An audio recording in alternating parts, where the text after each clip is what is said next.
Hey, everybody, welcome to the Multifamily Legacy Podcast, where we make real estate fun and exciting. And I've got a great guest today. My guest is someone who's really got a unique story in that, he started, like most of us, in single family fix and flip, transferred into multifamily, and then did another shift to mobile home parks, where he is absolutely crushing it in the business. He's been in business for 18 years, not just a little bit. He's been, he's been through some downturns, and he has some pain stories. It's not always perfect sunsets and palm trees, people. Things go bump in the night, and what a great segue to introduce Kevin Bupp. What's up, brother? Corey, I'm doing awesome, brother. Thanks, man. That was a great introduction. I love it. I love lots of energy. Let's dig into it, brother. Hey, we gotta keep everybody awake so they don't fall asleep on the dial, man. So let's get into, just give everybody a quick little background story of kind of where you come from, and we just talked about it before we started the show. Kind of a couple big transitions that kind of went into your career.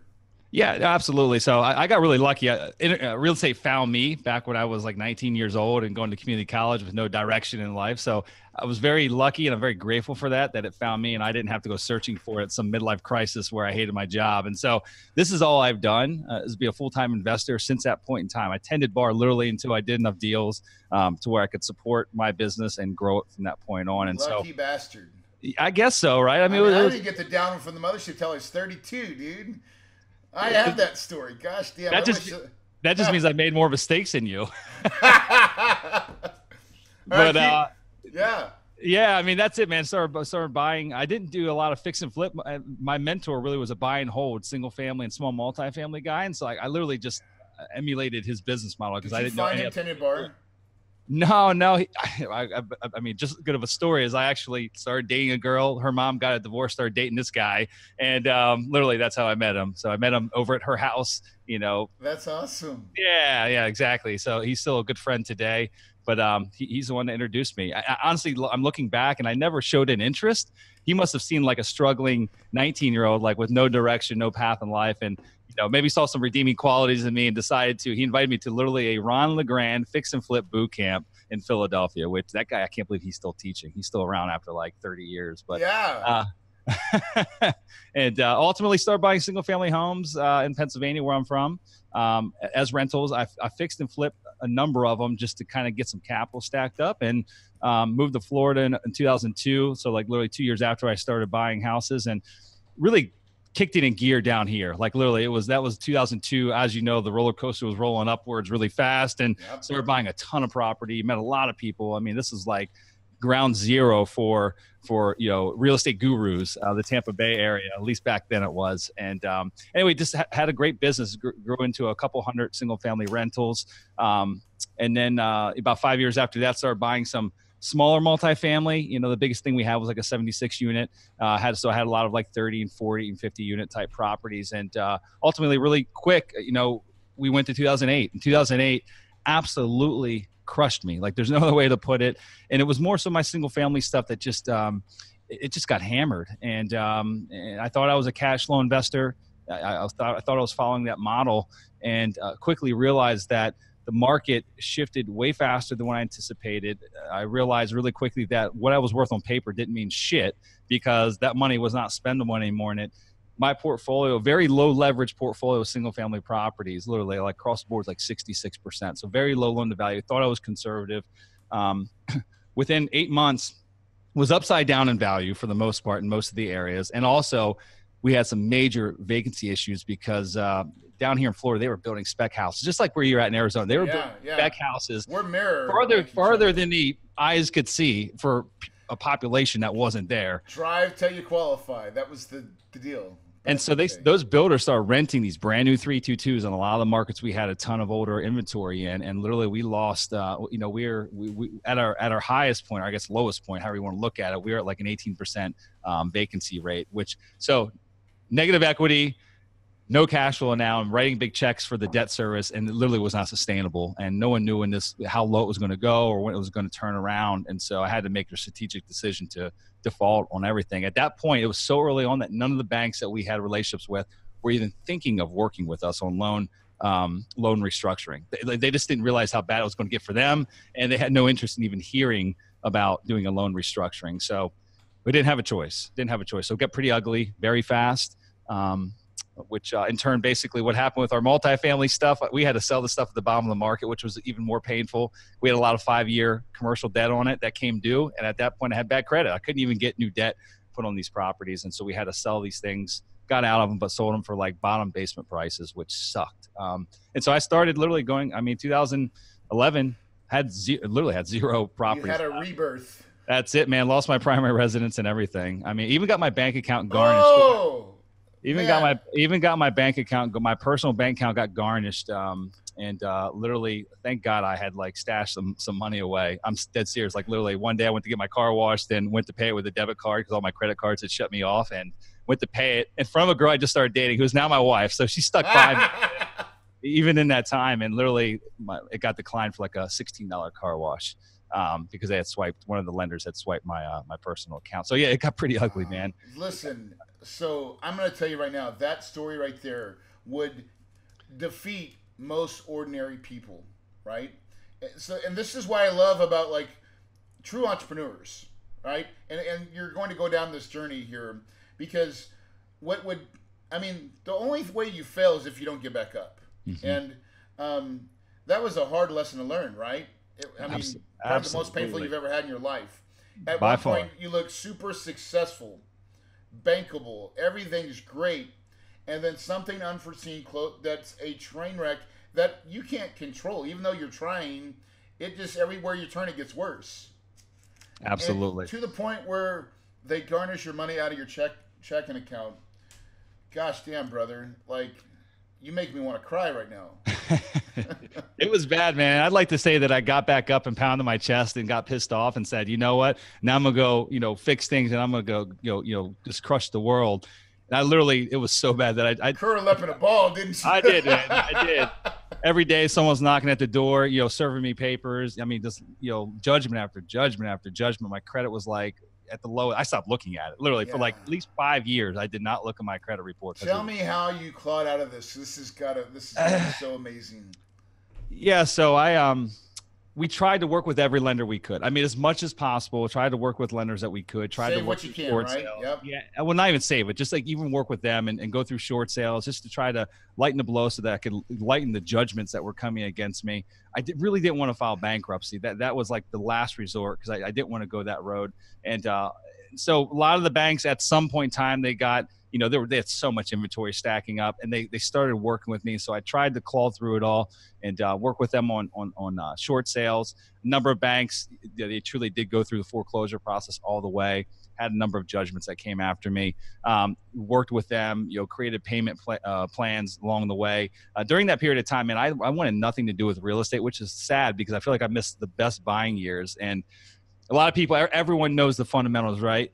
You buy low, sell high. Everyone knows that shit. I knew it, but it's really hard when it's your blood that's in the streets. It's really challenging to actually get yourself out of the bubble and say, you know what? I lost big time, but now I'm ready to rock and roll again and start buying this shit back up at bottom basement prices. And so I started a couple other businesses completely outside of real estate.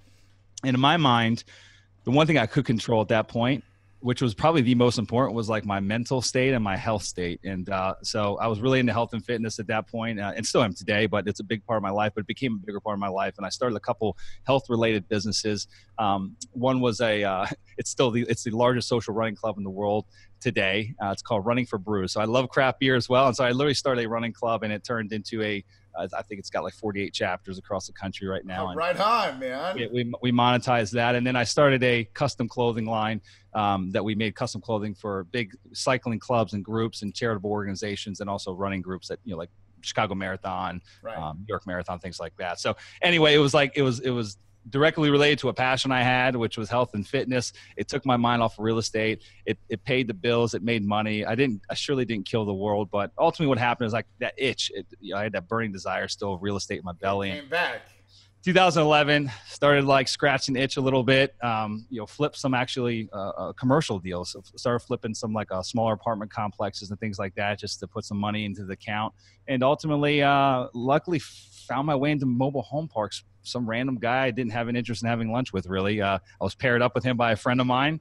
Said, "You got to meet Randy. Randy owned parks here in Florida." Had lunch with Randy, and I left that meeting basically with a newfound focus of like, I need to go buy one of these damn mobile home parks that Randy kept what I need to do. promoting. Right? Yeah. And I did. It took about 14 months to do it. I looked, I studied, made a ton of offers, got scared a bunch of times. Pause that right there. So anyway. I want everybody to listen to that right there, what you just said.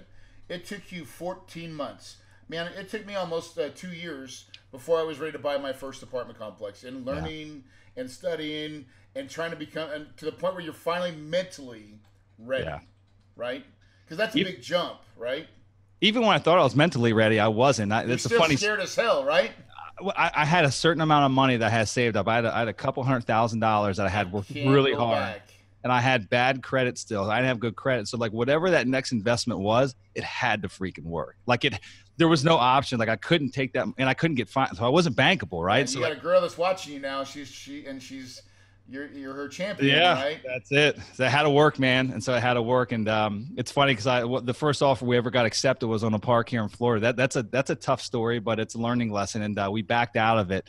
I interviewed that guy on my mobile home park podcast 2 years ago. He's the one that ended up buying it. I didn't know who he was at that point. That freaking guy killed it. Like, and I look back now, that's probably one of the biggest deals I missed out on. That's the one you could have. That would have been a game changer right at the beginning, but you didn't have the confidence. The one I did buy was a game changer, but the one I passed on that we had tied up, ready to go, would have been an even bigger game changer. And I just didn't know enough. I didn't know enough to get comfortable. And again, I had to make that money work, and so I had cold feet because I didn't know what to do if I lost that money I had. And it gets real quick, doesn't it? Yeah. So that's so today we've got parks in 13 states. I mean, we own just over 2,000 lots, and we've been buying. We mostly buy and hold. We've sold a number of communities over the years. Things that are a little smaller now than what we're looking for, and that's our business. We're based here in the Tampa Bay area, and 100% of our focus today, at least, is mobile home communities. So give me just kind of give us the crux of how that works. Like, I've had another guest on that does mobile home parks, but I would like to see your version of, in the short and simple of what it is that you guys do. Yeah, so we buy entire communities, mobile home communities, manufactured home communities, trailer parks, whatever you want to call them, right? Different parts of the country have different names for the same thing. And so we typically buy the entire community. For the most part, all the residents inside that community own their own home or mobile home, and they pay us lot rent. So you can think of it as like we're buying the infrastructure. We're buying a parking lot that just happens to have water and sewer lines in place, happens to have common areas, lots of times playgrounds, a clubhouse, things like that. And they're paying us lot rent to park their mobile home there that really isn't all that mobile. I mean, 95% of the mobile homes that make it into a community from the factory never leave it, right? That community ever.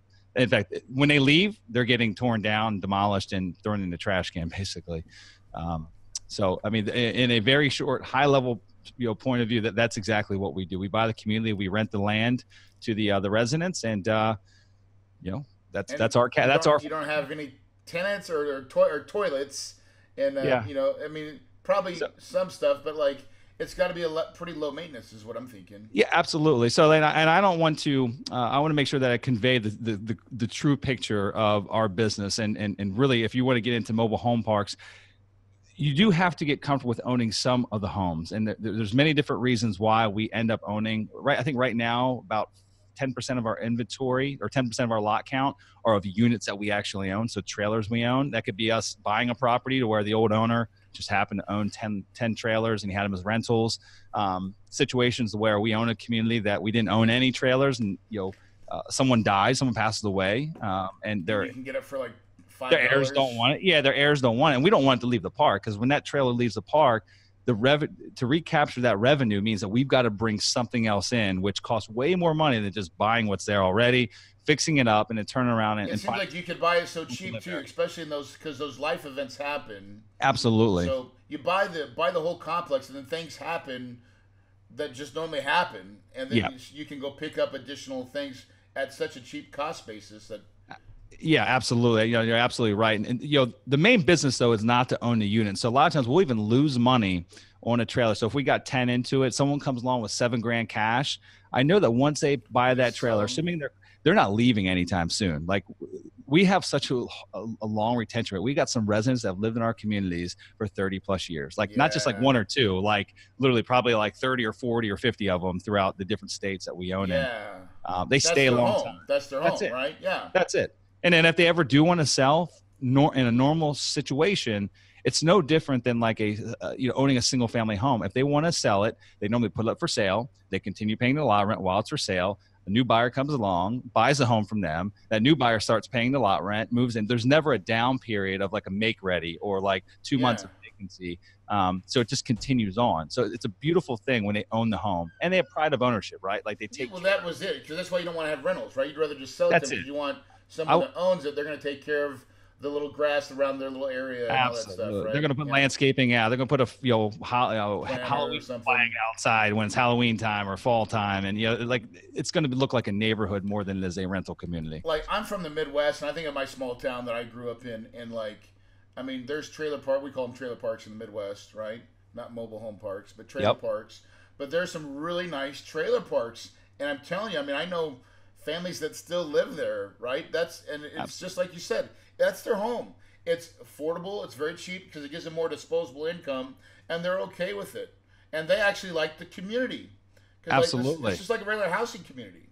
So this is the interesting dynamic. Two points I want to make here that kind of go along with that is mobile home parks really have a negative stigma. There's bad actors in our space, bad operators, just like there are in your space, the apartment space, just like there are in every other niche out there, right? And so you can go into any city in the U.S. and you can find really low end slumlord type apartment complexes, and then you go to other parts of town, find very high end, and then you can find everything in the middle.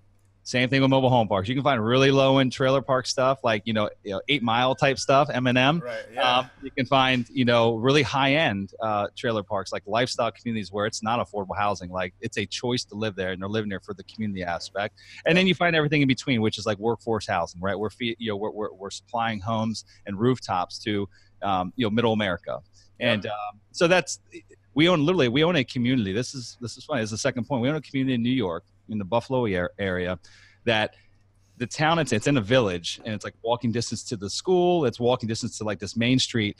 You could literally buy a single family home in this little town. If you're looking at the square footage, you can buy a single family home cheaper than what the mobile homes sell for in that community. It's crazy. Like they choose to live in that community because of the neighbor aspect of it all. It's more of a planned community than the neighborhood that's right next door. So yeah, it's interesting. Yeah, that makes a lot of sense. So now when you structure these types of deals, you're buying the lots and all the improvements to it, how does financing work? Yeah, just like in the apartment space, probably not as readily available, not as well understood by lenders, than apartments are. But it's come a long way actually over the last couple of years. Fannie Mae, Freddie Mac are in the space. Lots of CMBS lenders that are in our space. Number of regional and national banks that understand our space. First and foremost, we always try to get on improved land. Truly, it's improved land, right? Yeah. There's a number of banks that just don't get it. Like they look at it as just land, not improved land with cash flow. But it's only because they don't understand the asset class. But one of the attractive factors of our space is there's a very large aging population of owners that own these things, which make them prime candidates for. That's where I think that's carrying paper. Yes. I could tell you that it's less prevalent. At least there was a period of time where a number of the deals we bought, literally, in fact, we own the parks today still. They're still carrying notes on them, which is great because it just makes it faster, right? It's a faster, easier transaction. The last 10 deals we bought, I don't think we've got any owner financing. And I always ask, but it really comes down to the ultimate goal for the seller. Like, do they have a plan for their money? Do they have a better place to put it? Sometimes they don't have a plan. They don't even know. They don't even think of owner finance. All they really want is income stream without the hassle. That's it. So I always go into that story. We always go into that conversation, and it's a win-win on both sides. Like it literally is a win-win when that works out that way. But otherwise, we use typical lenders. We've done Fannie loans, we've done CMBS, really a lot of the same things that you probably do in your Yeah, apartment. exactly. Yeah, those are the words we use a lot. Yeah. So, now what about raising capital? Do you, when you're doing these purchases, do hmm you typically raise capital for your deals, syndicate?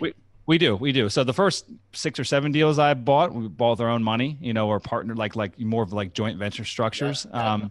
And really just to prove the concept and put my own money at risk prior You to hunted putting and anything else. gathered and put them under contract, and then found partners that had money to, Actually, the or a first number of deals I combination. did, I did the first deal with a partner of mine I owned a bunch of real estate with back in the day, and then him and I bought the first couple together as Sweet. more of a combined working partnership, and Yep. then we went out and actually started seeking outside capital once we were tapped out. I mean, we were still finding great opportunities, still knew how to locate them and identify them, but you obviously at some point you run out of your own money, and at that point we started raising capital, and we do syndications. We do it a little bit different than most in the apartment space, to where we have a fund. So we have a fund structure.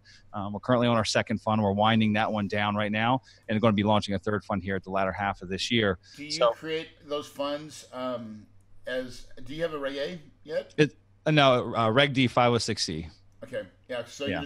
you create a fund, 506c. Yep. Credit Which is investors only. yep, yep, and you fund all that. So it's kind of but it gives you the ability to buy anything within your metrics. It's called a blind pool, Absolutely. Yeah. right? So ours, I like to call ours a little bit of it's more of a semi-blind pool. So we're They not, know that you're buying up mobile homes. It's well, not not like even that. The typical hedge fund structure, they put like some parameters out there. Hey, we're going to buy this. They do all the capital raise, and then they go start shopping. Whereas we do a lot of direct to owner marketing. I mean, that's what we're really, really good at. We took all the lessons we learned from the single family space and have applied it to our space.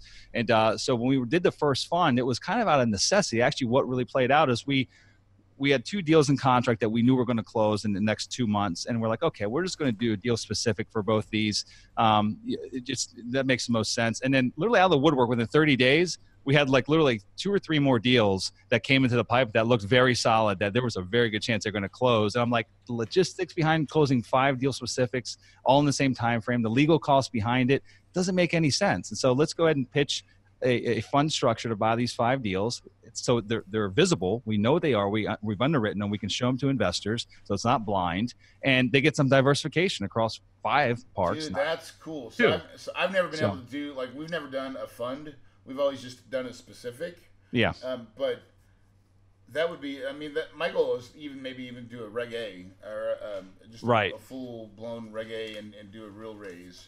But I think there's pros and cons with it, right? I think one of the big the downsides is, like, if you aren't confident with your deal flow, like if folks that are out there just raising money and you're not sure You have exactly. something to place it. You still got to pay interest. Yeah, it gets expensive really fast, really, really fast. So like everything we've done, even up to date, it's all been semi-blind, meaning that Project, yeah, somewhat. we got a project majority of based, the right? deals. Yeah. Like our second fund I win right now, I think we're going to end up with 12 properties when it's all said and done. The first like 6 we knew what they were going to be, but the other ones we did not. They were kind of we were raising capital as we were going, as we needed money, and we're about to close out here shortly. So Yeah, and that's currently how we do it, just for that simple same reason is. Yeah. And I always said, like, if I get to the point where I have all this money and I'm supposed to spend it, what happens if I don't, right? And do I want to be under that pressure? Because that may make me. Yeah, I'm sorry, I got my dogs in the background here. nah, no worries. Yeah, yeah. So, but That's the beauty of being an entrepreneur, man. that's it, man. You know, my Yeah. dogs come hang out. You know, we do business together. But the challenge is when you go into that place where you have a lot of money like that, and you could, potentially buy something that you wouldn't normally buy because you've got to go spend this money, which puts you Absolutely. right back into Wall Street, and it's why they're grossly inefficient at what they do. Yep. You hit the nail on the head. So, yeah, exactly. So we'll raise a batch of money, and then we'll kind of raise it in tranches as we go, when we need it. Again, but we're aggressively. So this current fund we opened May of last year. So we're just about the year mark. And so we're about to, we had a couple more 100,000 coming in to close out the last couple of deals, and then it'll be wrapped up for good. But we What's haven't a had typical raise. Like, what kind of raise do you do for all those projects? Is it? Yeah, so this one I think we're going to be somewhere around the 15 million mark when we close it out, and then our next fund will be slightly larger. I think we're going to push it to 25, just because we had a few opportunities and we're going to do a different structure, slightly different structure, a little bit more a little bit more institutional grade as far as like a 2 and 20 type arrangement, or maybe a 2 and 30 type arrangement. So, in any, that's great return. yeah. I All mean, my listeners right now, don't listen to this part.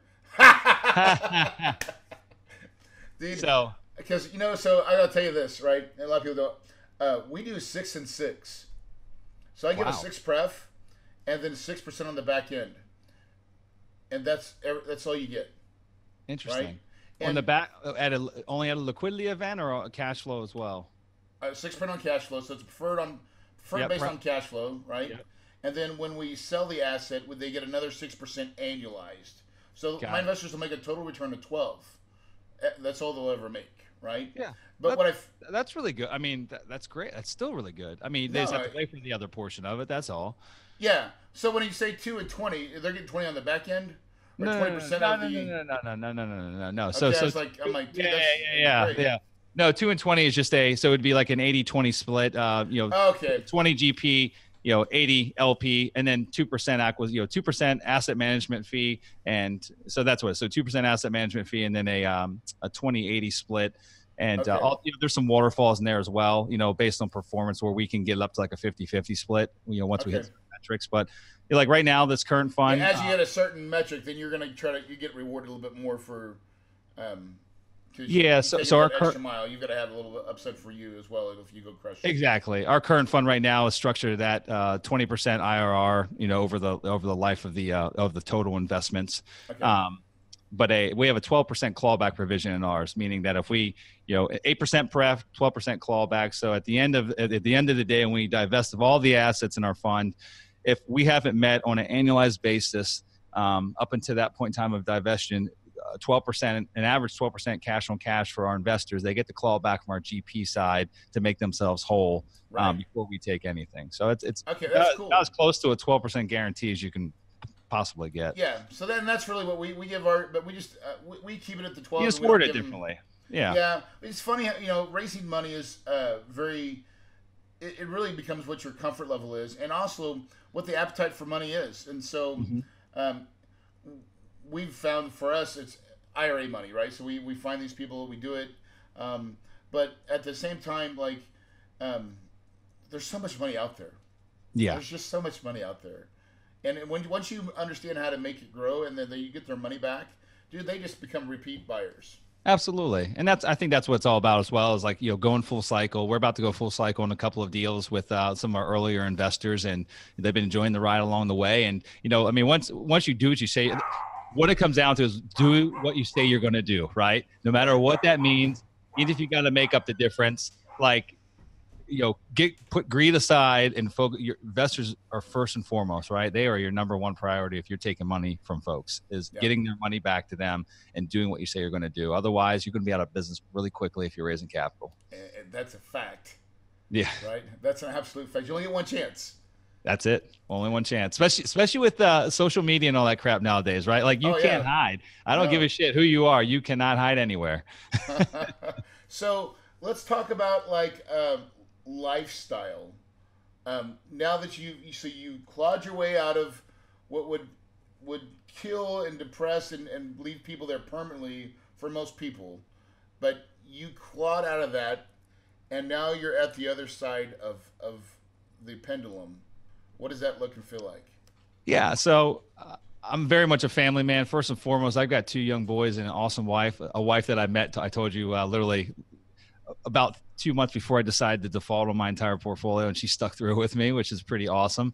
So we've got 2 young boys. She didn't love you for your money then, brother. What's that? She didn't love you for your money.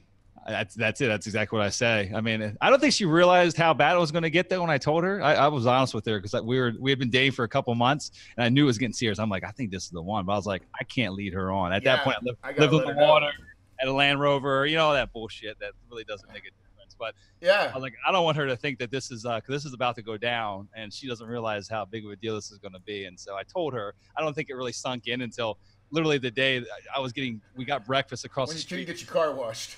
No, literally, we went to breakfast across the street. This is the other part of that story. We came back over, and I was with her, And I literally handed my debit card to this guy, and it got declined. And I called the bank because I was like, I know there's like, that was all money I had, and I knew it was in there. And I called, and literally it was like negative $300 some odd dollars. And anyway, I had to use her car. She had to pay for my car. She went and said, "I got this." She had to pay for my. Hey, that's what my wife did for me when she met me. I was a used car salesman, man. I was a train wreck, dude. I was like, can you just? And she was gracious enough. She would actually slip her card underneath the table so I could grab it on her side, and so I could put it on my side of the table, right? Yeah. It was very humbling, man. It's very humbling, isn't it? I mean, like, awesome. Yes, we're supposed to be the men, right? We're supposed to actually serve and protect. And I sure as hell didn't feel that way for a while. It was tough. It was but that's a ride or die, man. Like that's it. That is someone that will have your back, because when they go through that and they stick and they understand that it's more than just money. It's about beliefs and systems and who you are as a true person. That's someone you can do life with, man. Mm-hmm. Absolutely. We're on our way. The life that you live now, radically different than when all that stuff first came in. Well, I think it's financially changed a little bit. Financially, I'm back up there. That period of time in my life, it was probably the worst part and also the best part. I didn't understand the best part until after the fact. Meeting her was a big part of it, but also it taught me a different type of financial responsibility. Like literally, I couldn't get credit. Every single one of my credit cards, except two. I had hundreds of thousands of dollars open credit limits and all that. They all shut me off because of my defaults on my mortgages. I never defaulted on my consumer stuff. They started shutting me off, and so I literally had a Discover card that like loaded to $500, which is BS. Like you can't do anything for $500, and like a Bank of America card for like $2,000. That's all I had in credit, and my credit was shot. And so I had to live by cash. Like everything I had was like, I had a used car for like 6 years. I mean, literally couldn't get upgraded car, couldn't do anything until I got myself out of the hole. So it taught me to be a lot more humble, and like material things really just don't matter. And so it helped me really focus on, again, my health and fitness, my life. Joanne, building a different little business that is protected no matter what happens, right? Absolutely. And cash flow. I thought I was a cash flow investor back then. It's a completely different definition to me today, meaning that it's not just the cash flow of the property, but it's also the team that we have, and knowing that we're building a company that, should something ever happen to me, or if I decide in 10 years that I want to move on and do something else, that the families of the employees that we have here, they're protected, their families are protected. Like that's a big part that wasn't necessarily it's a bigger why, right? Absolutely. I've matured more than anything else. That's probably the easiest way to put it. I've matured in such a big way. That's a great statement. Of that process. Yeah, that's a great statement, because I look at back. I grew up poor. To this day, I've lived in the same house for almost 13 years now. Dude, I could go afford a really nice McMansion, right? But a piece of me just says, man, why would I do that, right? Because like my life's great. I live in a nice house. It works. But do I want a McMansion? We all want things, but the truth is, I go back to I'll know when I'm ready, and I'm just not ready. That's it. It's like, and I don't know if I'll ever be ready. Because I'd rather I like going on sweet vacations. I take my neighbors. I am not house rich and cash poor. I'm the exact opposite, man. Right. No, that's important. Incredibly important. I mean, we not literally a lot of shiny things anymore. We just got done building a home. I wouldn't say it's the home of our dreams. We got done building a home in our dream neighborhood, and we up until 8 months ago, we lived in the same townhome. Actually, that it was hers. I lost my house. I moved in with her in a townhome that we literally we stayed there. We had outgrown that thing like 8 or 9 years ago, and stayed there just because I got to the point I was like, doesn't matter. Like, I don't want to live here forever, but great experience for your kids too, man. Yeah. Like, listen, let me give them. They got to learn humbleness too. Dad makes this, but we're still living here, right? Yep. Like, there's lots of lessons in all that stuff. That's what we've used for our kids as teaching models to say, guys, it could be gone in an instant, and the only thing that really matters is your family and the people, and that's it. But I still have the itch. I'm probably going to scratch it next year. I'm selling a property this summer that I should make maybe $2 million on, $2.5 million, and I think I'm gonna at least buy the land. I'm gonna buy my lot. Yeah. Well, So it's we'll it's not see. about the material thing. So like there's another element there. And it's not just a, should you buy or shouldn't you buy it? Should I just save this money and do something else with it? But it's also the memories and the experiences that will get created there that might ultimately not get created where you're at today based on the layout and the outside entertaining area. Yeah, because we Things like like to that can go entertain. along. That's the whole thing. We want to bring everybody in, man. We do too. That's what we just built allows us to do that in a much greater scale than what we are able to do in our little tiny townhome with a little screen and lanai, right? So like Yeah. that's a big win for us. We get to actually share with the family, do holidays over at our house now, and like to me that's a huge win. It's not the house per se, but it's the actual the layout and the space Yes. that we The have space. now that Yeah. we can share with our family and friends. Kevin, that's amazing, dude. Like that's truly. I think that's why most people that are listening to this podcast right now. I think same for us. I got into real estate because I saw a lifestyle that could be created. Mm-hmm. And Robert Kiyosaki talked about it in his book Rich Dad Poor Dad. But now you're living it. I'm living it. There's a lot of people that are not living it, and what they're doing is they're trading. They're traders. But because with a D, and I always say this a lot. But if you do it long enough, you feel like it's with an AI. You're traded to the game. The game was always cash flow. We all fell in love with that concept of, hey, I could work and have recurring revenue. And when you finally actually get there where you're at right now, so you're probably if another 2008 and 9 would come, how would you weather this time? We'd be absolutely fine. Yeah, I'm not saying that there wouldn't be like, we might have a little bit more vacancy, but the good thing is we're in an asset class that literally the demand rises when there's a fall in the economy. I mean, we're literally, if you can't afford to live in one of our mobile home parks, it doesn't mean it's the lowest quality housing, because in fact, most of our communities are equal to that of like a C plus or B grade apartment complex. But if you can't afford to live there in any given market in the country, you're underneath a bridge. Like there's no other place to go.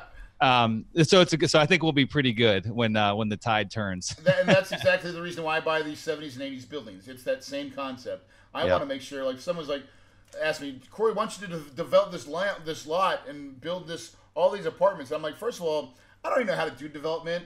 Like all I know how to do is buy old crap and fix it up. Right? That's it. Like that's my one trick.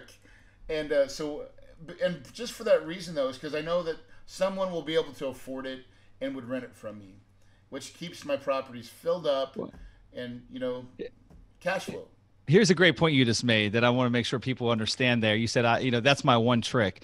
You literally, that's focus, right? Like pick one thing, get really good at it, because there's a million different ways to make money in real estate. Literally a million. You got we're part of a CG and there's a ton of like just heavy hitters there making money many different ways, and pick one. Just know that like that one way you chose, master it, and that you could absolutely crush the game of life and forget about everything else, at least initially. That doesn't mean you can't diversify, 5 years down the road, but like pick one, ignore everything else, and just chug forward, full steam ahead, and do your thing. I mean, you don't have to worry about being the master of all trades, or being the apartment and the mobile home park and the retail guy and the development guy. And those people are the ones that get in trouble when you spread yourself too thin and you start dipping your toe in all these different waters, and then the dominoes start falling, and it's normally like one of the outliers that ultimately crush the rest of your entire portfolio. The whole thing, right? Yeah.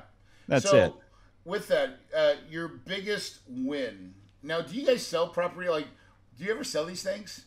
Yeah, so we have. Last year we sold 2 parks. This year we've actually got 3 that are on the market, and so we're long-term cash flow investors. With that being said, there's a few communities that are a little smaller than what we now look at today. So and we got a really low basis in them. So like the market's great to sell, and we don't own much, and they're not as big as what we'd really like to own as far as efficiencies are concerned. And so we've unloaded things, or if they're not in the best of markets, like market that we'd want to be in for the next 10 years. Yep. So we've sold things like that. We've really that's considered strategic. Yeah, that's it. We're evolving our portfolio, and we're taking it to where we want it to be in the future. No, not where it was really 5 years ago. So yeah, we're sellers when the timing's right, or when the price is right. Everything's for sale at the right price or at the right time. Oh yeah, well, and right now that's exactly the reason we had a 5-year outlay on one of my properties in Louisiana, but the market's really excited right now, and so I think I can get a stupid cap rate. I think someone will pay me a 5 cap. It's crazy. It's absolutely crazy. It's absolutely insane. Yeah, I don't know how those numbers work too much, but I don't either. People are doing it in the mobile home park space. Like some of the stuff that people paid for ours are like good deals, but like not good deal at what they paid for it. Um, I would never buy it no, for myself, but no. someone will, and we'll make eight. Let's see, we bought it for 3.6. We're gonna sell for 8.2. It'll probably transact 7.5, right? So Let's just think that those people are smarter than you and I. I'll leave it at that. yeah, yeah. So, Right? yeah, but like, listen, what an amazing story, brother! Like, just to claw out of that and to get into a cash flow model that makes so much sense. I truly believe you're absolutely right when you say you're insulated. That if a downturn comes, you're actually going to make more money because there'll be so much downward pressure there for you that you'll be able to raise lot rents. Am I wrong? Absolutely. Yeah. I mean, mobile home parks, there was a study done between the years of, I think it was 2007 and like 2011, and it had the lowest, as far as commercial loans are concerned, had the lowest default rate on commercial debt amongst all the other, asset classes. So, I think just that alone tells you something that Yeah. it's a very stable asset class when times are really, really bad. It's still like it is the most affordable option in most circumstances. When I talk about like the lifestyle communities, like with the palm tree lined streets, like you see these like in Arizona where you're Yeah. at, you see Oh yeah. Yeah. We have them. fancy mobile Yeah. home parks. Oh That's yeah. not affordable. That's not what we deal in. That's a different clientele. Those are snowbirds for the most part, or retirees that have good fixed incomes and want to You live said around. best workforce housing. Like That's it. you're working That's it. man. Yep, They that's it. want clean, safe, dependable, not 8 Mile. As long as we're in a good school district, that's probably one of the most important, because even folks that make $12 an hour, for the most part, want to send their kids to good schools, right? Like Yeah. it's a Yeah. very Right. important thing for them. So it's good schools, as long as we're in a good market, like a really good market, I know I can attract people that need that type of housing. It's Yeah. without a doubt. So That is awesome. Well, listen, dude. Thank you for a wonderful interview, man. It's been fun having you there. Um, how do people, if they, because I know you teach too, and you have your own podcast. So how do Mhm. people find you? Yeah, a couple different ways. I have two different podcasts. I do. One's called Real Estate Investing for Cash Flow. That's on iTunes. That's a commercial real estate investing show. I've had Corey on it in the past. We basically cover every commercial niche known to man. I bring experts on that specialize in those niches. And then I do a mobile home park investing podcast, which is just on that mobile home park investing. And both of them have hundreds of shows. And our company website, if anyone wants to learn about what we're doing in the mobile home park space, is it's sunrisecapitalinvestors.com. So any one of those ways you can track me down. I'm not too hard to find. Dude. Yeah, it's crazy. The power of podcasts. Gosh darn, I wish I would have It's started huge. my podcast a long time ago. Just teach what you know, and for anybody listening, teach what you know. Yeah. Even if it's a local meetup group or something like that, there's always people that need help. There's always, and also be a student, right? Yep. We belong on a mastermind together. Why? Because we still want to learn, Mm-hmm. right? We're never saying that we're the smartest kids on the block. In fact, you don't ever want to be the smartest kid. You want to be one of the ones that like, oh, I feel kind of stupid here, right? And because That's you'll it. learn, you'll grow, and Yep. that is just how it works. So, with that said, brother, thanks a lot for coming on, guys. If you believe it, you can achieve it. Your paradise is possible.